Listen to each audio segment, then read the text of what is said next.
నిజానికి 14 డేస్ ప్రోగ్రాంలో మేమైతే జాయిన్ అయినప్పుడైతే నాకు నిజంగా ఏం తెలియదు. ఫైనాన్స్ ఎలా మెయింటైన్ చేయాలి ఏంటి అనేది చాలా విషయాలు అయితే నేర్చుకున్నా. అంటే ఫైనాన్షియల్ పరంగా యాజ్ ఏ మాకు తెలుసు అని అనుకుంటుంటేమి, కానీ ఏం తెలియదు ఏమి అనేది అర్థమైంది సార్. సో ఎప్పుడు ఎట్లా ఏది ఇన్వెస్ట్ చేయాలనేది అర్థమైంది. ఇంకొకటి చెప్తే నవ్వుతారేమో నాకు తెలియదు, కానీ లార్జ్ క్యాప్ అంటే చాలా ఇయర్స్ చేయాలేమో, స్మాల్ అంటే చాలా తక్కువ ఇయర్స్ చేయాలేమో అని నేను అనుకునేదాన్ని. అంటే నేను ఎప్పుడైనా వీడియోస్ చూసినప్పుడు అట్లా ఓకేలే అన్నట్టు అనిపించేది. బట్ క్లారిటీ వచ్చింది.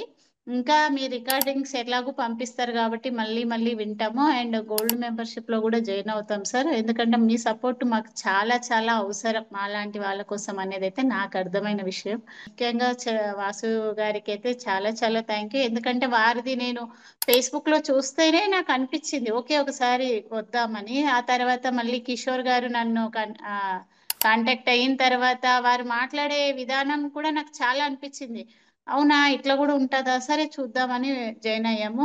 మా తమ్ముడు వాళ్ళందరూ మ్యూచువల్ ఫండ్స్ లో పెట్టాక, స్టాక్ మార్కెట్స్ లో పెట్టాక నీకు ఒక ఐడి క్రియేట్ చేస్తామని ఏదో చేశారు, కానీ అసలు దాని గురించి ఏం నాలెడ్జ్ లేనిది నేను ఎలా పెట్టాలో నాకు అర్థం కాలేదు, ఏం చేయాలో కూడా అర్థం కాలేదు. బట్ ఇప్పుడు మీ సపోర్ట్ తో మేము ఈ ఫైనాన్షియల్ గా ముందుకు వెళ్ళిపోతాం అన్నట్టుగా అనిపించింది sir. Thank you so much. Thank you sir.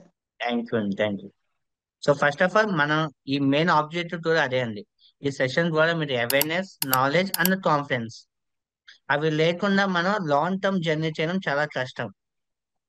Yes sir. Account open అదే. చేస్తాం, ఇన్వెస్ట్ చేస్తాం, వదిలేస్తాం. కానీ లాంగ్ టర్మ్ చేయాలి అంటే ఆ కన్విషన్ అనేది చాలా ఇంపార్టెంట్. ఆ కన్విషన్ కోసమే మీకు ఎవ్రీథింగ్ డీటెయిల్ ఎక్స్ప్లెయిన్ చేయడానికి కానీ, దాని బ్యాక్గ్రౌండ్ లాజిక్ ఏంటి, రీజన్ ఏంటి, ఎప్పుడు ఏం చేయాలి ఏం చేయకూడదు అనే మీతో చెప్పింది. అది కొంచెం మీరు ఫాలో అయితే ప్రాపర్ గా డెఫినెట్లీ మీకు ఫినాన్షియల్లీ బెటర్ పొజిషన్ అయితే ఉంటుంది. Yes sir. ఈ 14 డేస్ ప్రోగ్రామ్ లో ఎన్ని ఆటంకాలు వచ్చినా నేనైతే అటెండ్ అవ్వడానికి రీజన్ ఏంటంటే అస్సలు నాలెడ్జ్ లేదు. ఇంతకు ముందు మీరు యాజ్ ఎ బ్రదరే అనుకుంటా నేను, ఎందుకంటే ఇన్ని డీటెయిల్స్ గా చెప్పారు. మా తమ్ముడిని అడిగాను నేను, మ్యూచువల్ ఫండ్ అంటే ఏంటి నాన్న, ఇదేంటిది జెరోదా యాప్ అంటే ఏంటంటే నీకు ఒక ఐడి క్రియేట్ చేస్తాను చేసి టక్కునంటే ఇచ్చారు తప్ప అసలు ఇట్లా ఇన్వెస్ట్ చేయాలి, ఇట్లా చేస్తే ఇట్లా వస్తుంది, ఇది దీన్ని ఇట్లా అంటారు అని మాత్రం ఏ రోజు ఇంత ఈ కూర్చోబెట్టుకొని ఒక గంట టైం కూడా మాట్లాడిన సందర్భం అయితే లేదు సార్. సో నాకు అనిపించింది ఓ ఇలాంటి సెషన్స్ ఉంటేనే కదా నాకు అర్థమయ్యేది అనుకున్నాను. అండ్ నేను ఆల్రెడీ లైఫ్ దాంట్లో రైస్తవంగా కమ్యూనిటీలో అయినప్పుడు అక్కడ వాసు చెల్ల గారి గురించి వచ్చింది. సార్ దాంట్లో మేము ఇట్లా ఓ అంటే ఇంతమందికి తెలుసు, బట్ నాకు వరకు వచ్చేటప్పటికి ఏదో అదృష్టం ఉంటేనే తగులుతుంది అన్నప్పుడు నా టర్న్ పాయింట్ ఇప్పుడు వచ్చింది అనేది నాకు అర్థమైన విషయం సార్. సో అక్కడ నుంచి మెల్లిగా అన్ని నోట్స్ రాసుకుంటూ రాసుకుంటూ వచ్చాము.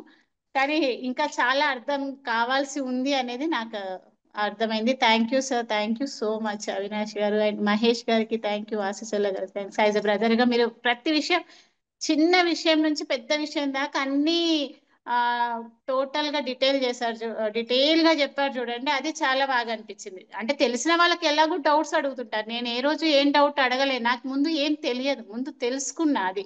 అంటే బేసిక్స్ తెలుసుకుంటే కదా డౌట్స్ అడగడానికి వచ్చేది. So thank you sir. Thank you so much sir.